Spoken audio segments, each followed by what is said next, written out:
Multinational takes out the 2025 Tab Touch Hannon's Handicap. What a fantastic result for Neville Parnham and Lactar Romilly as well. His first ever listed Hannon's Handicap. I believe it's Neville's fourth as well. It's a fantastic result for somebody who's supported Lactar right from the get-go in his apprenticeship. He's good nifty, isn't he? He can always just bring one up to Kalgoorlie over the course of the round and one will bob up at odds, and he's been able to get the job done in a feature with Multinational, who, I'll be honest, I couldn't have found in a million years off his runs back this campaign, but the horse was able to make his way to the front. We doubted whether he could find the front with Cool Memory drawn so far underneath him today, but I do think our favourite in the feature was a stride or two slow to step, which just allowed Lactar to be really positive, get the horse across into the front, and while he did want to hang pretty badly over the concluding stages, he was still really giving and kicking late, and it was a really strong victory and a good victory as well for some connections that are here on course as well. Absolutely right, and a fantastic training performance from our WA Hall of Famer as well, Neville Parnham. He said last year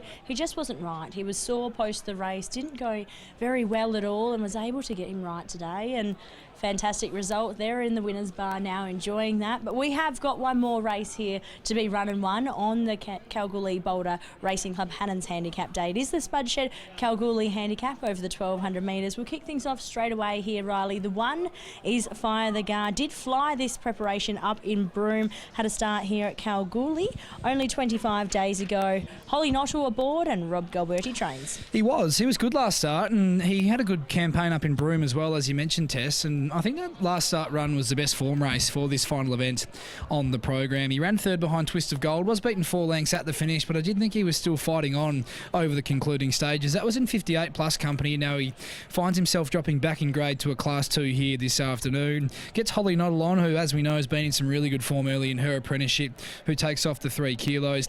Did take him a little while to break that duck, but once he was able to get that win on the board in Broome, he was able to string a couple of wins together. He's shown his versatility as well in his previous couple of runs. He's raced well from on the speed, he's raced well from off the speed. It wouldn't surprise to see Holly come out positive here and try and look for a position in the first 3 or 4 in running. He's a big price, I think, Tess, and this is winnable for him off his last start run. The 2 is Sniper's Son, does have to carry the 60.5 kilos here. Chris Parnham is aboard, however, and Josh Brown trains. He's been knocking on the door this campaign, that's for sure, Sniper's Son, but my patience with him is certainly wearing a little bit thin. Has been given a little freshen up getting back to the races here this afternoon. He hasn't been seen for 28 days. He ran 4th behind Ginger Morpheus, a Saturday winner, beaten 3.5 lengths in August. Ran 2nd behind Riva Aquarama, who looks a pretty progressive 3-year-old for Dan Morton as well. So he does have the runs on the board from a little bit earlier this campaign, but he's just struggled to win since he was able to break his maiden here at this track at Kalgoorlie in pretty dominant fashion as well. Maps for a good run from barrier 5. Chris Parnham jumps on board as well. As mentioned, his only win in his career was here at Kalgoorlie. He's 1 from 1 at the track. Don't think he ran 1,300 metres last start, so back to 1,200 today should be in his favour, and the form through his recent runs, I think they should stack up back onto a fast deck. The 3, the first of the Peter Fernie trained gallopers, is Lavish Charm. Broke maiden status last start, but gee, it was impressive. 4.5 lengths as well in the margin there. Lucy Fiore sticks. Certainly was. It was pretty soft on the line as well. Sent around $1.20 favourite and really walked in there last start. Gives the impression that he could certainly work through the grades, this horse. He's beautifully drawn. Lucy Fiore is back on board. He's going to be popular, but I do think he's under the odds stepping into a much stronger race than what he did contest last start, given he is sub even money, or sitting at that even money quote at the moment at $2 with Tab Touch. So while he's a very key winning chance in this final race on the program, Tess, I do think he's well enough found by the market. The 4, Pirates Alley, is a late scratching on Vet's advice here today, so we will not be going around. So we now preview the 5 in Bundaberg.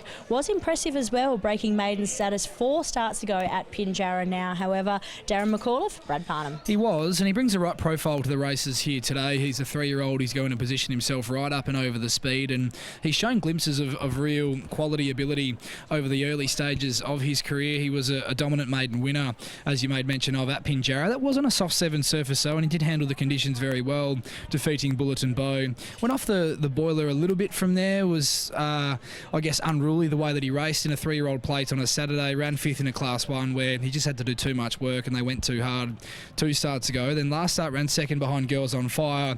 Was beaten half a length at the finish. Not sure that's the strongest of form references to be following. He's still a little bit immature, this horse, but if you can find the front here today and lead them along from barrier 6, I think he could be in front for a long way. The 6 is Cheryl Shout. The blinkers come off here today. Unfortunately, no runner report for the Mac Hall social media there. However, Lakdar Romilly has just come off the back of a Hannon's handicap victory, so hopefully he can have race-to-race double here. Well, I think he's a live chance. She's first up, this mare, and her first up win at Narrogin I thought was huge last campaign, and while it might only be a race at Narrogin, the amount of pressure that she had to absorb and with how much ease she was still able to win despite the pressure that she did absorb was really impressive for mine. And the second horse has gone on with it as well since then. So I think she's got some ability, as she showed in Saturday Company as well. She ran third in a West Speed Platinum heat, beaten a couple of lengths behind Bohemian Diamond. Loved her recent trial. Shani Webster couldn't hold her in that recent trial over the 1,000 metres. She was really under double wraps. She's going to sit over the speed here today from barrier 2. Blinkers do come off, which the blinkers were off in that recent trial as well. I think she looks a nice each-way chance to round out the day. The 7 is Flinders Lane, another first-up galloper here, and the horse that Josh Brown pushed in a post-race interview earlier on today of his 2 gallopers. Josh Brown trains $51 into 26. Stevie Parnham aboard. No surprise to see her run well. The wet tracks have been against her in her recent runs. 64 days between runs as well, getting to Kalgoorlie today. So she has been freshened up. She's back with Josh Brown, as you mentioned, but I thought it looked a tough setup from the gate. The 8 is Just Sublime, drawn barrier 1. First up here today, Pete Fernie, Holly Watson. Well, there's an opinion of this mare behind the scenes, and she's still very lightly raced with some upside. Blinkers go on there today. She's back from a spell. She ran some good races, breaking maiden status in her initial campaign, and she's going to benefit from having that first campaign of racing under the belt as well. She's going to save all that ground drawn the inside in barrier 1, and no surprise to see her run well and outrun her price on return. Mystical Wisdom, the 9 is a scratching, so we move on to the 10. That's the way I like it. Pete Fernie, Braden Garth. First up here this afternoon, this 4-year-old mare has drawn very wide here, barrier 14, and was only just going before a break. Others preferred.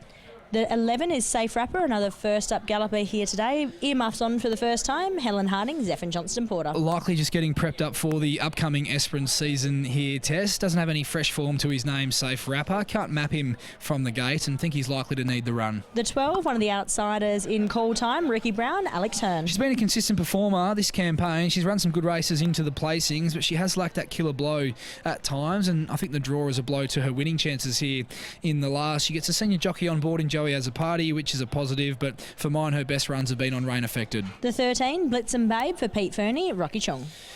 Put in some big runs this preparation, namely 2 and 3 starts ago when running third behind Twist of Gold and the Lion's Gate. Was a little bit disappointing last start, and she's just likely to get a long way back from the gate. Going to be a tricky steer for Rocky Chung as a 3-kilo claiming apprentice. And the last horse to preview, and the biggest field we've had on today's program, is the 14, Mistress of Excess for Brett Drury, Natika Reardon. She's got no early speed, this mare, likely to get too far back again, and in a similar vein to Blitz and Babe, going to be a tough steer from there for Natika Reardon. Riley, a minute and a half remaining until the scheduled start time, and for punters to get their bets on, how do we order the 4? We're looking for a bit of value in the last test. I thought the favourite was a little bit under the odds. 1, 3, 6 and 2, my numbers. I'm actually with Fire the Guard on top at a big price, who I think can certainly outrun market expectation, utilising that claim of Holly Noddle. Thought the run last start was good behind Twist of Gold, who has been racing in stronger races than this and racing well this campaign. So I didn't mind that form line, so 1 on top for me.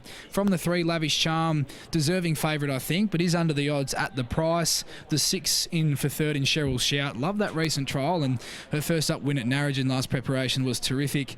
And the 2 in for fourth in Sniper's Son, who's been knocking on the door. 1, 3, 6 and 2 to round out today's proceedings. 1, 3, 6 and 2 here for Riley Morgan in the last of 8 on Hannon's Handicap Day. Riley is with Fire the Guard at value, and each way quote $18 and $3.70 the place. Rob Galberti, Holly Noddle, runners making their way in very well into the barriers in the hands of the starters. We'll hand you up to the hometown boy for the very last time on today's program, Darren McCauley, to call us home. So well done down there. Back with you again after the last Sniper's Son. Moving forward here, they are well and truly loading them up for this last event of the day. $1.95 about Lavish Charm. And Andrew Ingles with 3 runners in the race. Lavish Charm, this favourite, Just Sublime. Holly Watson wearing a black cap, the rider of That's the Way I Like It, Braden Garth, with a white cap.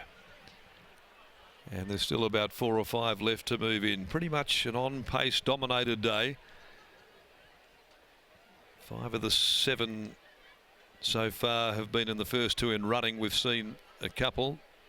Testiferro, just famous win from back off the speed, but they've been few and far between. Very much a day where on pace has been the place to be. Moving in Fire the Guard, and now Call Time. About to make its way there with Alex Hearn in the saddle. Picked up this ride. We wait for Safe Rapper and also to come forward still. That's the Way I Like It. So a couple left to complete the line here. Starter moving around to the ladder. Safe Rapper about to be encouraged up there to the gates. They've got their hands locked behind the hind quarters of Safe Rapper, who goes in. That's the Way I Like It will complete the line. Finishes Hannon's Handicap Day. Next up, the Cup. Saturday with the Golden Saddle.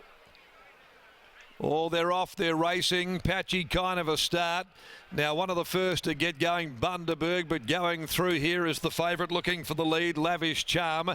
And also Cheryl Shout is going to be right there with Fire the Guard. Back there, 5th Sniper Sun settling down, being followed over on the inside next of all by Just Sublime. And they're being followed over on the outside by Safe Rapper. In between horses, Blitz and Bay. Behind those, That's the Way I Like It. They're followed by Flinders Lane, well back in the field. Then came Mistress of Success, the tail end of Call Time.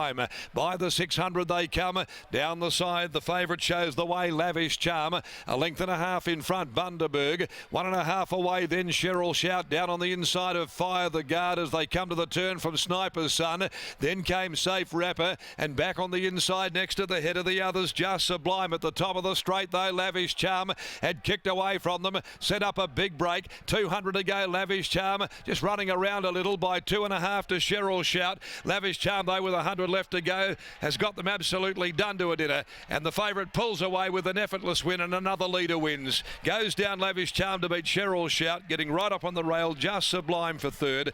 Call Time from the back of the field picked off a few, including Sniper Sun, Blitz and Babe. In behind those, next of all, Mistress of Success, Flinders Lane, followed then by That's the Way I Like It. Bundaberg dropped right out, so did Fire the Guard, and they're amongst the last of them home in company with Safe Rapper.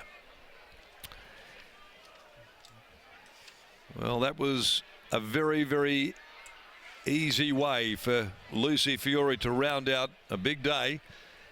She has punched home 3 winners on this 8-event card, completing her treble on this short-priced elect, $1.80 at the finish. Lavish Charm for Peter Fernie, who also has had a very, very good day on the Hannon's Handicap meeting. The Extravagant Gelding jumped to the lead as he did last start, came out of that maiden victory with certainly a lot to like about what he did there that day against easier company, but he made this lineup as well look second rate. Absolutely bolting in by 2 1/4 in 1:10.52, defeating 6 Cheryl Shout. Nice return here by the Mac Hall trained mare, and Just Sublime, who tracked up near the rail for 3rd, ridden by Holly Watson. 4th in 5, Bundaberg, who did pull up really quickly in the run on. But it was all about Lavish Charm in the last for owner Andrew Ingles out of Celebrity Miss. And that's 2 wins now from 8 runs, both this campaign, both very impressive indeed.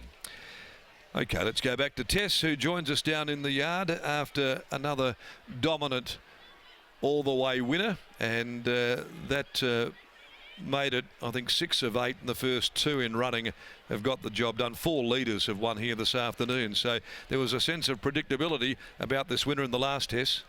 Yes, thank you, Darren. Leads all the way, gets the job done. Very, very impressive. Catching up now with Pete Fernie. He's back to Pete Fernie now. We don't have any costumes on. Pete, talk to me about Lavish Charm, because breaking maiden status that impressively, you must have been pretty confident. Yeah, well, it was. We didn't think much of him when we first bought him, but he's definitely changed my mind now. I think he's a really nice little horse. Where do you look to next? Because that was just ultra impressive. It led it all the way and easy. Yeah, I don't know. We might go to a heat of that provincial championship yet. We'll just have a look and see what happens. It's been a great day for yourself. You're able to get a couple of winners here. You should have enjoyed the Hannans Day. Oh, it would have been nice to win the Hannans instead of running second, but no, it's all right.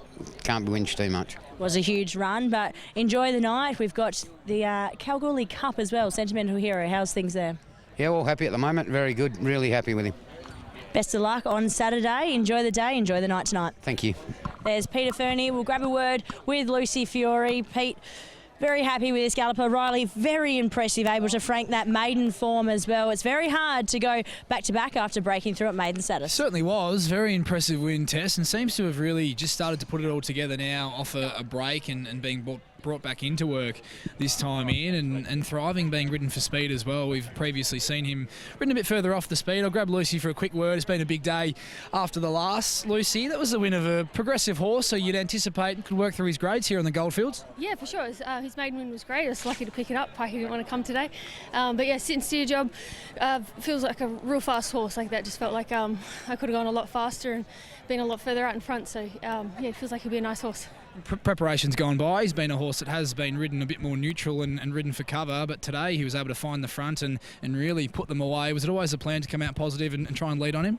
Yeah, well, Pikey led on him last start. I think when you've got a horse that's hopefully should win, it's better to probably not follow anyone else up here and just let them do their thing. So yeah, it's definitely better to be up on pace.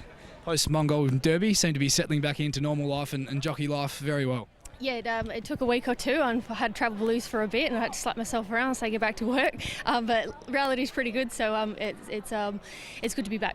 What about Sentimental Hero off the back of that win there in the Boulder Cup last start? Does he give you the feel that he's going as well as he was leading into that Perth Cup at the end of last year?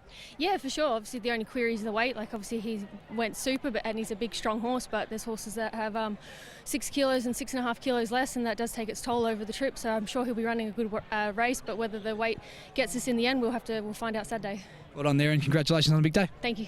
There's Lucy Fiore combining with Peter Fernie and Lavish Charm, able to frank that very impressive maiden form and win ultra impressively yet again here. Numbers 3, 6, 8 and 5 out of the last. Riley, it's been a fantastic day. It's been beautiful weather conditions here on Hannans Handicap Day. Plenty of highlights. Neville Parnham taking out the feature, the listed Hannans Handicap, and Lakdar Romley as well with his first Hannans. What are some of your highlights? Certainly not the fly that I swallowed before race number 3 on the program. I think that can go into the bin for now. But no doubt we'll have a record of that. Highlight of the day has to be Lakdar and the story behind, I guess, the journey that he's been on since arriving here in WA. He's won some big races previously, but I think that race and that win today means a lot to him. He does a lot of work for Neville and has done a lot of work for Neville behind the scenes. He hasn't always had the pick of the rides, as we know, with some sons that can clearly hold their own in the saddle. So I do think that was a really meaningful victory for him here this afternoon, and that'll be my highlight of the day. We've just got the correct weight siren a few times over just then, but